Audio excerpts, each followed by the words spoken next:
As-tu déjà ressenti ce frisson dans le dos, comme si quelque chose voulait t'alerter sans dire un mot?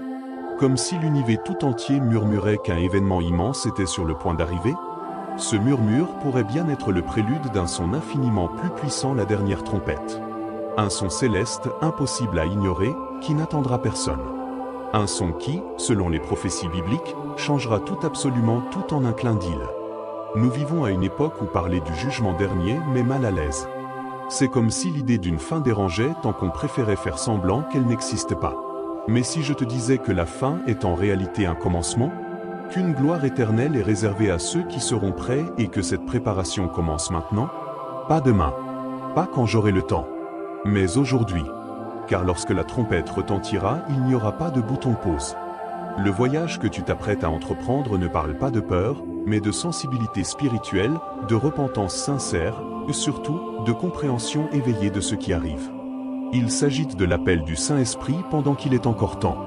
Car quand la porte se fermera, comme au jour de Noé, il ne servira à rien de crier de l'extérieur. Dans ce message, tu vas comprendre ce que signifie vraiment entendre cette trompette. Tu découvriras que le retour du Christ, la transformation spirituelle et le face-à-face avec le tribunal de Dieu ne sont pas des condamnations, mais des invitations. Invitations à une vie nouvelle, à un réalignement, à une renaissance. Mais avant tout, il faut être prêt à écouter. Alors dis-moi, es-tu vraiment prêt pour ce qui s'en vient? Imagine un son qui ne ressemble à rien de ce que nous connaissons. Ce n'est ni une sirène, ni un cri, ni un tonnerre. C'est un son céleste, venu d'en haut, vibrant d'autorité et de mystère. Ce son ne sera pas produit par des instruments humains, il viendra directement du trône de Dieu. La dernière trompette ne se contentera pas de résonner dans le ciel, elle fera trembler la réalité elle-même. Ce ne sera pas un simple son, ce sera une ligne de séparation éternelle. Selon la prophétie biblique, ce son marquera la fin de tout ce qui est temporaire. Le temps s'arrêtera. Les horloges perdront leur sens. La terre se taira. Ce sera le début du jugement dernier, mais aussi l'appel vers la gloire éternelle promise à ceux qui ont vécu en Christ. Pour certains, ce sera le son de la victoire. Pour d'autres, le début du désespoir. Nul ne pourra échapper à l'impact de cet appel divin. La Bible dit que, lorsque la dernière trompette retentira, les morts en Christ ressusciteront d'abord. Oui, ceux qui dorment dans le Seigneur se lèveront avec des corps nouveaux incorruptibles, glorifiés. Ce sera l'accomplissement de la mort et de la résurrection de Christ dans chacun des sauvés. Ce n'est ni un mythe ni une légende, c'est une promesse écrite, attendue depuis des générations. Ce moment ne surprendra pas tout le monde. Ceux qui vivent le cœur aligné au Saint-Esprit perçoivent déjà les répétitions de cette mélodie invisible. Il y a un avertissement divin constant aujourd'hui dans les signes, les douleurs, les urgences spirituelles. La trompette retentira. La question est, sauras-tu la reconnaître ou te prendra-t-elle par surprise? As-tu déjà essayé de capter une fréquence sur une vieille radio en tournant le bouton jusqu'à trouver le bon signal? C'est pareil pour la dernière trompette, on ne l'entendra pas avec les oreilles naturelles, mais avec celles de l'âme. Paul l'a écrit, tous ne mourront pas, mais tous seront transformés au son de la dernière trompette. En d'autres mots, il ne suffit pas d'être vivant physiquement. Il faut être vivant spirituellement pour entendre et répondre. Le problème, c'est que beaucoup ont l'âme saturée de bruit, soucis, distractions, anxiété, péchés non confessés. Comment entendre un son céleste si les écouteurs du monde sont à fond? La trompette sonnera, mais seuls ceux qui marchent en communion avec le Saint-Esprit l'apercevront. Et cela ne s'improvise pas. C'est le fruit d'une relation, d'une recherche quotidienne, d'un abandon sincère. Tu veux développer cette sensibilité spirituelle? Commence par réduire le bruit. Déconnecte-toi un peu du tumulte numérique et reconnecte-toi à la parole. Une bonne manière de commencer, c'est de lire les psaumes à haute voix ou de méditer 1 Corinthiens 15, où Paul parle de la trompette et de la résurrection des morts. Jeûne, prends des moments de silence avec Dieu. Il ne s'agit pas de mysticisme, mais d'aligner ton esprit au ciel. Jésus a prévenu que celui qui a des oreilles entende. Mais tout le monde n'entendra pas. Certains continueront leur vie comme si de rien n'était jusqu'à ce que la porte se ferme. Ils seront comme les vierges folles, qui n'ont compris l'urgence que lorsqu'il était trop tard. La trompette ne s'excusera pas. Elle viendra pour accomplir la prophétie, séparant les éveillés des endormis. Quand la dernière trompette résonnera, il n'y aura plus de demi-mesure. Ce que beaucoup considèrent aujourd'hui comme un thème symbolique ou lointain deviendra, en un instant, la plus brutale des réalités. Pour certains, ce sera le son du salut, de la délivrance, de la victoire. Pour d'autres, l'annonce du jugement, le face-à-face avec ceux qui l'ont négligé. Le son sera le même, mais la réaction, radicalement différente. Imagine-toi devant le tribunal de Dieu, réalisant que ta vie reposait sur du sable. La trompette aura retenti, mais il sera trop tard pour se repentir ou refaire le chemin.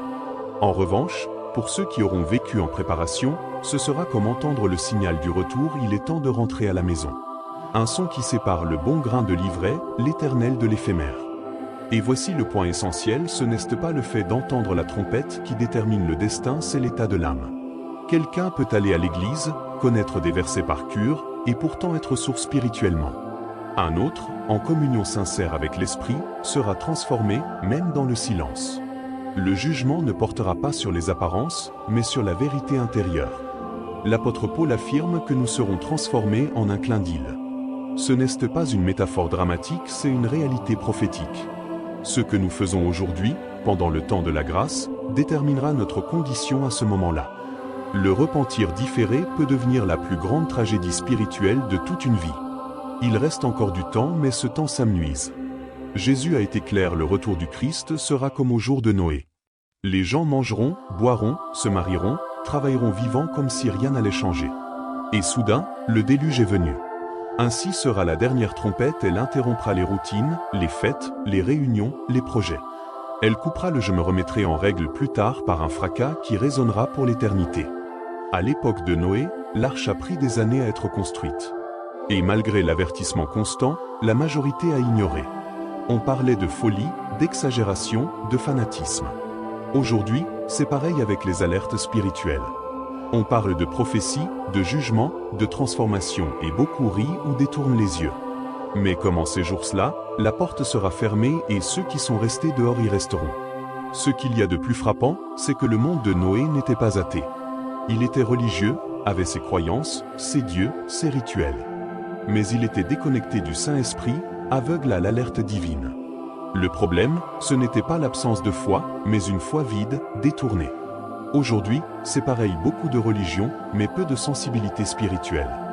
Beaucoup d'apparence de sainteté, mais peu de transformation réelle. La trompette dans la Bible est comme le bruit de la pluie à l'horizon pour ceux qui savent discerner les temps. Il ne pleut pas encore, mais on l'entend déjà. Le vent a changé. Et seuls ceux qui sont attentifs perçoivent que la tempête spirituelle approche. Es-tu en train de construire ton arche ou simplement de profiter du soleil avant le déluge? Car la trompette viendra comme une vague, les préparés flotteront, les autres sombreront. Ce qui rend la dernière trompette si redoutée pour certains, c'est qu'elle ne viendra pas avec un avertissement précis. Elle n'attendra pas un jour férié, ne respectera pas les calendriers, ne donnera pas de seconde chance. Lorsqu'elle sonnera, le temps de l'opportunité de salut sera révolu. Comme Dieu a fermé la porte de l'arche de ses propres mains, il fermera aussi celle de la grâce. Et après cela, frapper à la porte ne servira à rien. Si tu attends un jour pour te donner à Dieu, changer, ou chercher davantage sa présence, attention. Ce un jour pourrait ne jamais arriver. La préparation spirituelle commence par des gestes simples, prendre du temps chaque jour pour prier, demander au Saint-Esprit d'examiner ton cœur, rechercher une vraie repentance, pas seulement par des mots, mais par un changement d'attitude. Ce que tu sèmes aujourd'hui déterminera ce que tu récolteras quand la trompette sonnera. Tu connais ce sentiment que quelque chose est sur le point d'arriver? Ce n'est pas de la paranoïa. C'est ton esprit qui se trouble face au ciel en mouvement. Il y a une alerte divine suspendue au-dessus de cette génération.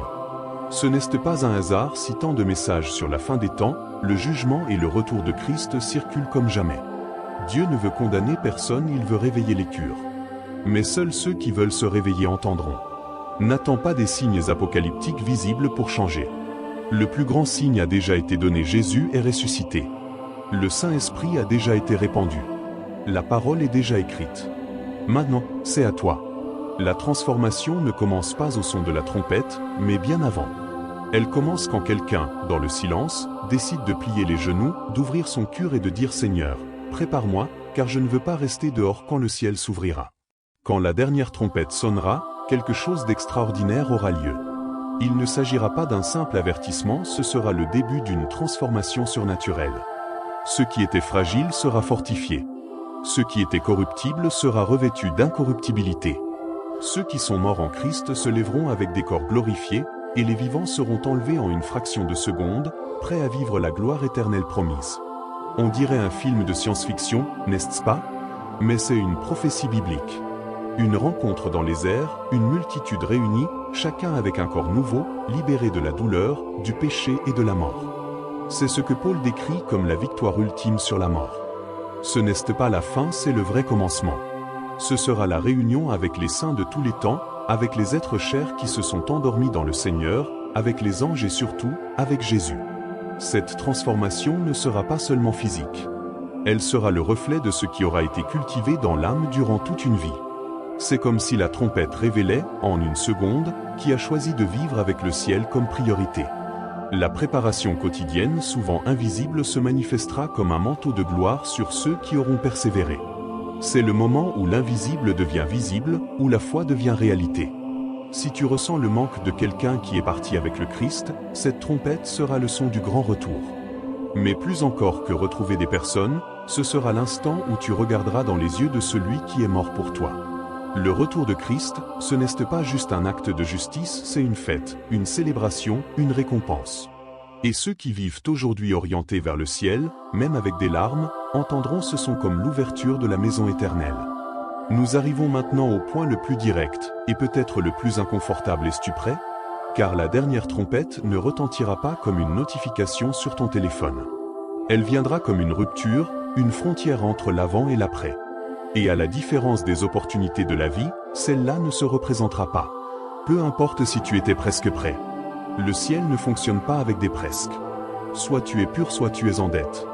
L'urgence spirituelle que tu ressens aujourd'hui n'est pas un hasard. C'est le Saint-Esprit qui te pousse, te murmure, ne remets pas à demain. Peut-être luttes-tu encore avec des péchés cachés, des doutes, des blessures. Mais le premier pas, ce n'est pas la perfection. C'est la reddition. C'est dire je ne veux pas être surpris. Car quand la trompette sonnera, il sera trop tard pour courir chercher la dernière prière ou réparer ce qui a été négligé. Cet appel à la préparation n'est pas fondé sur la peur, il est fondé sur l'amour. Dieu ne veut pas t'effrayer, il veut te sauver. Mais il est juste. Il ne force personne à le suivre. Et c'est pourquoi, même maintenant, tu as encore le choix. Il y a encore une opportunité de salut, de repentance, de recommencement. Mais le temps de la grâce a une limite. La porte se fermera, comme elle cesse de fermer sur l'arche. Et ce qui aura été décidé sera scellé. Alors dis-moi, en toute sincérité, si la trompette sonnait maintenant, à cet instant précis serais-tu prêt à monter? Ou resterais-tu le cœur serré, pensant à tout ce que tu as remis à plus tard? La préparation spirituelle n'est pas réservée aux pasteurs, aux saints ou aux moines. Elle est pour quiconque décide de faire de Dieu sa priorité, ici et maintenant. Car le son céleste viendra. Et seuls ceux dont les oreilles spirituelles sont attentives le reconnaîtront comme le son de la victoire. Et maintenant que tu as entendu tout cela, que vas-tu faire de ce message? Vas-tu continuer ta vie comme si la dernière trompette n'était qu'une métaphore lointaine? Ou vas-tu, dès aujourd'hui, ajuster ta trajectoire, revoir tes priorités, et ouvrir ton cœur à cette préparation spirituelle à laquelle Dieu t'appelle depuis si longtemps? Combien de fois le Saint-Esprit t'a-t-il déjà murmuré quelque chose que tu as repoussé? Combien d'opportunités de repentance as-tu eues, mais à laisser passer en pensant que tu avais encore du temps? Et si aujourd'hui était le dernier jour avant que la trompette ne sonne, aurais-tu la paix? N'ignore pas cet avertissement divin. Réfléchis, prie, cherche, change. Le jugement dernier ne surprendra pas ceux qui vivent les yeux tournés vers le ciel. Et si ce message a touché ton cœur, abonne-toi à cette chaîne, active les notifications et suis les prochaines vidéos. Ensemble, poursuivons notre plongée dans la parole en nous préparant pour ce qui vient avec foi, avec vérité et avec des oreilles spirituelles bien ouvertes.